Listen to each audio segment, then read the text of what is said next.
એ હાથ જોડી નમ્ર વિનંતી કરી કે બધાયને હેરાન કરો, ખેડૂતને હેરાન ન કરો. એક આટલું અમારું કામ કરી દો. તમારા ગુજરાતના એને કહેજો તમારા મંત્રીમંડળના બધાયના પાપ ધોવા હોય તો એકવાર ખેડૂતોનું કામ કરી દો.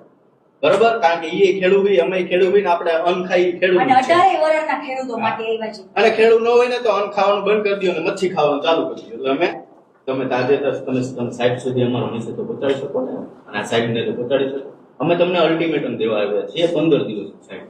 કારણ કે ગુજરાતના ખેડૂતો લડી થાક્યા, અને ગાંધીનગર આંદોલન કર્યું, રાજકીય લોકો આવીને રોટલા શેકી ગયા, ખેડૂત ન્યા એનો કાંઈ કોઈ પ્રકારનો ઉકેલ આવ્યો નથી સાહેબ. બરોબર?